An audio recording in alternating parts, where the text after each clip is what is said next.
Fala pessoal, tudo bom? Então que bom que você está por aqui. Só passando aqui para dar um lembrete para vocês que os próximos vídeos que vocês vão ver são de uma live que eu fiz aqui de um evento no ano 2025 e esse evento vai casar muito com o que a gente vai ver aqui no nosso curso de Fundamentos de Cloud para Análise de Dados, tá bom? Então os próximos vídeos eles vão ser vídeos bem práticos, foram retirados dessa live, então acompanha aí todo o material, ele está disponível no nosso repositório e todos os links vão ficar sempre na descrição do vídeo. Se você tiver perdido, dá uma olhadinha na descrição do vídeo, tá bom? Beleza? É isso, só dá o gás aí nos próximos vídeos e sim, não se esqueça de se inscrever nos nossos cursos, né? A gente tem cursos online como esse que você está aqui agora, temos cursos presenciais também aqui na cidade de João Pessoa, tá bom? Beleza? Só esse recadinho aí e vamos pro vídeo. Valeu, abraço. Beleza. Então, qual é a nossa base, né? A base que eu vou estar utilizando com vocês aqui. Então, vou só ver o nosso script. Ó, configurações. Instalar o Docker, essa partezinha aqui. OK. Beleza? A gente vai vir pro Debeaver agora. Vamos pro Debeaver, né? Porque a gente já olha. Não, quando a gente for conectar no banco, é melhor. Vamos para esse cara aqui. Que aí quem está configurando Debeaver, outras ideias aí também, enfim, o próprio SGBD ainda tem um tempinho. Beleza. A gente tem uma base, que eu peguei essa base fictícia, tal, eu tinha achado ela na internet e trouxe ela para cá. Primeiro de tudo, a gente tem que escolher a nossa base e a gente tem que entender a nossa base. Esse é fato. Aí, questão de mercado de trabalho. Uma das principais coisas que acontece é os engenheiros ou engenheiras de dados entregam bases cagadas, literalmente, para os analistas ou cientistas consumirem. Por quê? Porque eles não leem a base, eles não sabem qual é a base que eles estão tratando. Então, pessoal, dica o resto da vida de vocês, principalmente quem for entrar na área de dados. Veja a base, estude. Não tem documentação. Beleza. Faz um selectzinho ali, faz outro selectzinho ali. E vai estudando esses dados. Bicho, me dá uma amostra desses dados aí para eu poder dar uma olhada. Ver o que está falando. É de financeiro, é de contabilidade, é de RH, é de jurídico, é de medicina. Enfim, velho. Vai estudar. Para que quando você for fazer as próximas etapas, você já tenha um conhecimentozinho base. Né? Saber daquilo que você está mexendo. Então, nesse caso aqui, é uma base que fala dos filmes da Marvel e da DC. Né? Então, a gente vai brincar ali.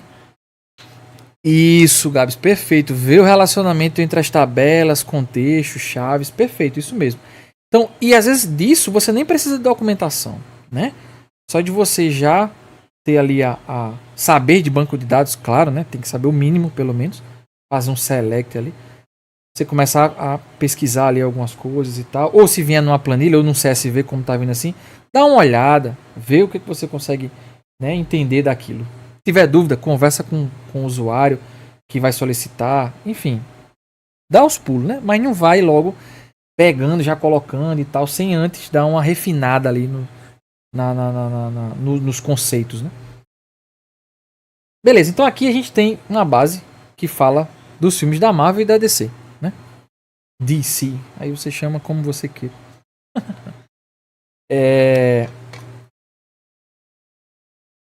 Eu ainda não sei de quando é o histórico dessa base, né? Então são algumas coisas que a gente começa a olhar. Eu vi ali que tem um valor de 2008 e tal, mas eu sei que são filmes DC e Marvel. E que eu precise dar uma olhada porque já tem algumas alterações a fazer. Beleza, esse é o meu primeiro ponto. Segundo ponto, como é que hoje é feito essas transformações, né? A coleta dos dados, como é que hoje basicamente é feito essa extração, né? Como é que a gente faz uma transformação, como é que é feito isso hoje, né? Na parte de engenharia. Lembrando, você pode pegar uma base, um Excel, qualquer coisa do tipo, plugar no Power BI direto, enfim, plugar diretamente na base de dados, dentro do Power BI, do Metabase, barará. Você pode fazer isso hoje, porque tá mais fácil fazer dessa forma. Mas, em alguns casos, não é possível fazer assim. Né? Então, E aí, quando não é possível fazer assim, por N motivos, como é que a gente pode fazer? E uma das principais formas que é feita, através de linguagem de programação. Certo? E aí é quando entra, como eu posso dizer, é quando entra a parte de programação mesmo. Por isso, alguns de vocês já até me perguntaram assim: professor, eu acho a área de dados massa e tal, mas por que eu preciso programar? Assim como o senhor Douglas falou ali agora há pouco. Porque às vezes você não tem um dado de forma rápida. E às vezes você precisa configurar, sei lá, uma API, né? Às vezes eu não tenho um dado tratado já no banco de dados e você precisa colocar esse dado no banco de dados, que é o nosso exemplo aqui. Você tem ele numa estrutura que vai lhe trazer possivelmente uma falha num local onde você não tem controle se alguém vai mexer ou não, sabe? Então aqui tem um CSV. Imagina que será uma planilha num drive de alguém, que você pega essa planilha e você tem que fazer os insights ali da empresa. E vai apresentar ali para os gestores, ou então entregar para o analista entregar. Mas esse valor aqui errado, quem foi que colocou esse valor aqui? A gente pegou da planilha. Tá entendendo? Então, às vezes a gente tem que... Às vezes não, né? Sempre a gente tem que tomar esse cuidado. Né? E uma das formas que a gente utiliza hoje para, vamos dizer assim, automatizar isso e padronizar isso, a questão da extração, a questão da transformação, é através da linguagem de programação. Eu escrevi aqui um arquivo chamado IPYNB, né? Ou, para os mais íntimos, o Jupyter Notebook. Mas você pode escrever ele em Python, não tem problema. Por que eu fiz ele em Jupyter Notebook? Para ficar fácil a explicação para vocês e para que vocês entendam cada etapa do nosso processo. Mas eu poderia transformar tudo isso aqui e deixar tudo isso num único arquivo, sem esses bloquinhos, né? Esses bloquinhos é a característica do Jupyter. O Jupyter, ele basicamente nasceu do Python, né? Então ele é um framework do Python. Consequentemente, ele veio para agregar a área de dados e principalmente a área de ciência de dados. Né? Então ele basicamente E aí ele tá fazendo essa mas por debaixo dos panos, resumindo, é tudo online, né? Online, não, é tudo Python. Por debaixo dos panos é tudo Python. E sim, eu não sei quem é que tá falando, mas é online. É isso mesmo. Ficou online, né? Ia ser presencial, mas o pessoal mudou. Segundo o pessoal da organização, disse que ia enviar as informações por e-mail, dizendo que ia ser online, ia disponibilizar os links e tal. E aí, se eu não estiver enganado, todas as trilhas de hoje, do sábado, elas estão sendo online, tá? Então, quem chegou, até peço desculpas. Vou tentar deixar gravado essa daqui. Aí, caso dê certo, a gente, né? Você consegue assistir depois e tal. Tá? É isso. Beleza, vamos lá. Então, o que eu primeiro preciso fazer? A gente vai usar uma biblioteca, que é esse cara aqui, ó. Né? Então, isso aqui, biblioteca para dados. Então, ela é a mais utilizada, o Pandas, né? Geralmente, o pessoal que está começando nessa área começa por ela, né? Já vai aprender ali Pandas e tal. É uma biblioteca que também é open source. Boa, Bispo. A gente não tem, eu não estou usando o GitHub, né, para disponibilizar. Eu estou usando o Drive porque é mais, assim, só para mais rapidinho, mas eu vou subir eles no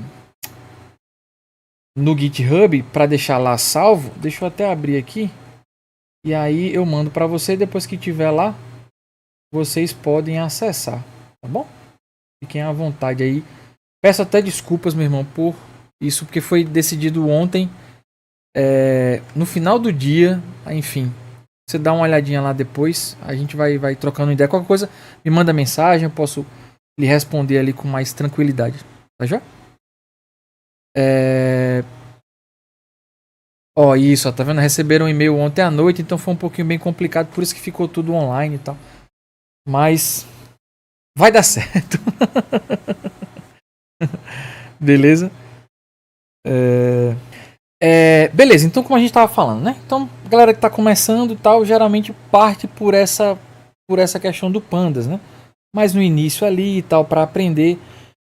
Até porque também o Pandas, ele atende até um certo ponto. Quando eu falo atende até um certo ponto, é quando a gente começa a pensar em processamentos, quando a gente começa a pensar em Big Data, quando a gente começa a pensar nesse tipo de imensidão, né, de dados, assim, tipo assim, então teras e mais teras e mais teras, petabytes de dados e por aí vai.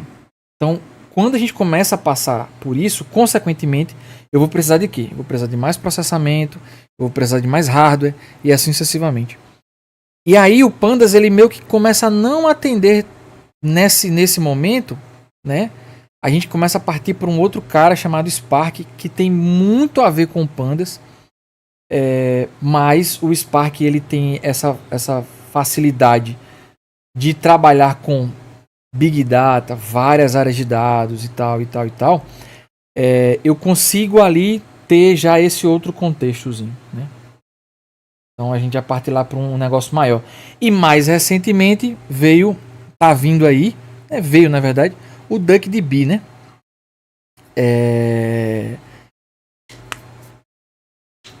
Então a gente vê que de fato, pensando no quê? Pensando na gama enorme de dados que a gente tem hoje. Então, novas tecnologias estão sendo desenvolvidas. A gente, né, tem um Pandas, começou aí, veio o Hadoop, depois Spark e, consequentemente, agora, mais ultimamente ali, o DuckDB. Que são ferramentas, que são frameworks, que são linguagens de programação que a gente se utiliza para processar várias e várias quantidades de dados, né? Então a gente já tenta ver ali esse mundo de coisa que a cada dia, a cada período nasce para justamente ajudar e auxiliar nesse consumo dos dados ali, né? Mas lembrando, os mesmos conceitos que a gente vai aplicar aqui, você pode aplicar com qualquer outra linguagem, tá? Lógico, a sintaxe vai mudar, aquela coisinha toda que vocês já sabem, né? Bom, realmente, Bispo, não existe uma comunidade grande de data science. Assim, às vezes eu acho que existem mini comunidades, saca? Tipo, todo mundo muito fechado na sua ali. Mas uma comunidade grande, concordo muito com você.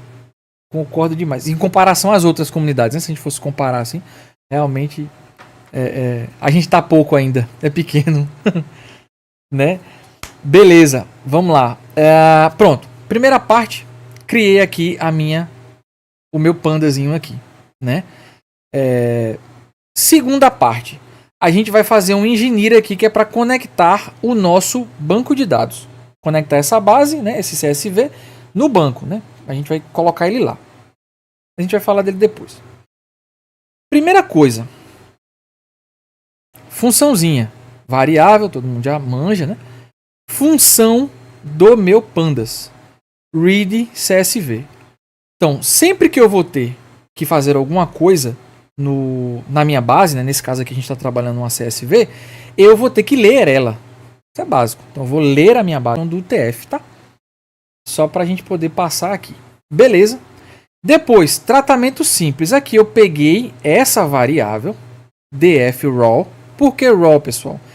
Como eu falei um pouquinho antes, são algumas camadas que a gente começa a ver na área de engenharia para estruturar aquela nossa arquitetura, né? Então vamos para o desenho.